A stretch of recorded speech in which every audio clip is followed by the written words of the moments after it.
నమస్తే welcome to yo-yo TV. ఏపీలో రాజకీయాలు వలసల వైపు టర్న్ అవుతున్నాయా అంటే అవుననే సమాధానం వినిపిస్తోంది. గత ప్రభుత్వ హయాంలో దురుసుగా దూకుడు వ్యవహరించిన నేతలంతా ఇప్పుడు సీఎం చంద్రబాబు నుంచి తప్పించుకునేందుకు దారులు వెతుక్కుంటున్నారు. ఈ లిస్టులో మాజీ మంత్రి పెద్దిరెడ్డి రామచంద్రారెడ్డి కూడా చేరిపోయారు. వైసీపీ ప్రభుత్వంలో 5 ఏళ్లు రాయలసీమ జిల్లాల్లో పెద్దిరెడ్డి ఏం చెబితే అధికారులు అది శాసనంగా భావించి చేశారు.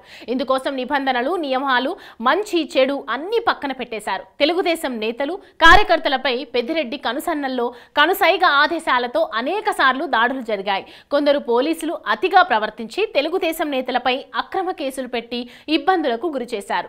దీనికి తోడు పెద్దిరెడ్డి రామచంద్రారెడ్డి చంద్రబాబు నియోజకవర్గం కుప్పంను టార్గెట్ చేశారు. కుప్పం నియోజకవర్గంలో చంద్రబాబు అడుగు పెట్టకుండా చేసేందుకు ఘర్షణలు సృష్టించారు. పోలీసులను అడ్డుపెట్టుకుని బాబుపై దాడులకు సైతం ప్రయత్నాలు చేశారు. కుప్పంలో చంద్రబాబును ఓడిస్తామని పెద్దిరెడ్డి రామచంద్రారెడ్డి వైఎస్ జగన్మోహన్ రెడ్డి సవాల్ చేశారు. సీన్ రివర్స్ అయ్యింది. జగన్ 5 ఏళ్ల అరాచక పాలనతో విసిగిపోయిన ప్రజలు ఓటు ద్వారా వైసీపీ ప్రభుత్వానికి గట్టి గుణపాఠం చెప్పారు. జగన్మోహన్ రెడ్డి, పెద్దిరెడ్డితో పాటు మరో 9 మంది, మొత్తం 11 మంది మాత్రమే వైసీపీ నుంచి ఎమ్మెల్యేలుగా విజయం సాధించారు.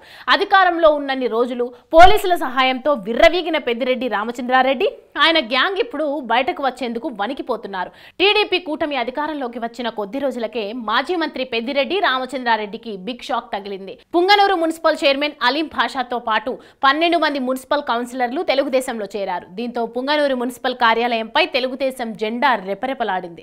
మొత్తం 31 మంది సభ్యులున్న ఈ మున్సిపాలిటీలో మరికొంతమంది వైసీపీ కౌన్సిలర్లు తెలుగుదేశంలో చేరికకు రంగం సిద్ధం చేసుకుంటున్నారు.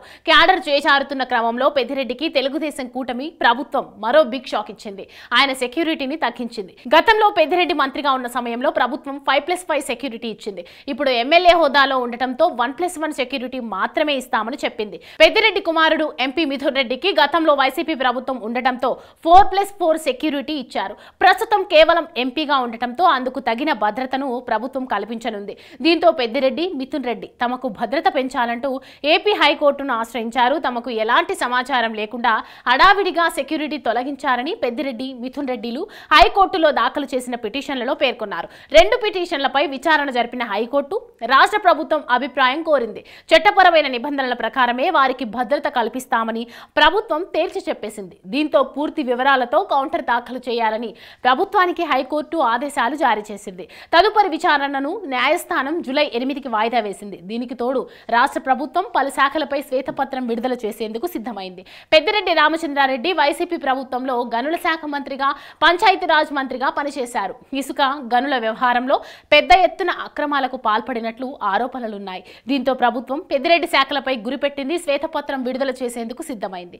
అక్రమాలు వెలుగులోకి వస్తే జైలుకెళ్లే అవకాశాలు లేకపోలేదు.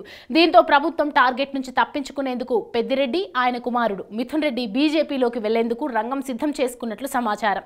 కాషాయం కప్పుకుంటే రక్షణ లభిస్తుందన్న ఆశతో బీజేపీ కరుణా కటాక్ష వీక్షణాల కోసం అర్రులు చాస్తున్నారు. ఏపీ బీజేపీ నేతల్లో కొందరు మొదటి నుంచి వైసీపీకి అనుకూలంగా ఉంటూ వస్తున్నారు. దీంతో వీరి ద్వారా మిథున్ రెడ్డి, పెద్దిరెడ్డిలు బీజేపీలోకి వెళ్లేందుకు ప్రయత్నాలు చేస్తున్నట్లు తెలుస్తోంది. అయితే బీజేపీ కేంద్ర నాయకత్వం మాత్రం వీరిని పార్టీలోకి చేర్చుకునేందుకు సుముఖత చూపడం లేదని సమాచారం. ఎన్డీఏ ప్రభుత్వంలో చంద్రబాబు కీలకంగా ఉన్నారు. చంద్రబాబును కాదని వైసీపీ నేతలను బీజేపీలోకి తీసుకుంటే ఇబ్బందులు ఎదురయ్యే అవకాశాలుంటాయని కేంద్రంలోని బీజేపీ పెద్దలు భావిస్తున్నారట. దీంతో ప్రస్తుతానికి మిథున్ రెడ్డి, పెద్దిరెడ్డిలు బీజేపీలోకి వెళ్లే అవకాశాలు లేవని తెలుస్తోంది. దీంతో పెద్దిరెడ్డి, ఆయన అనుచరులను ఎప్పుడు ఏం జరుగుతోందోనన్న భయంతో వణికిపోతున్నారని ఏపీ రాజకీయ వర్గాల్లో టాక్ నడుస్తోంది. తాజా పరిణామాలు చూస్తుంటే రానున్న రోజుల్లో పెద్దిరెడ్డికి అరెస్ట్ తప్పేలా కనిపించడం లేదు.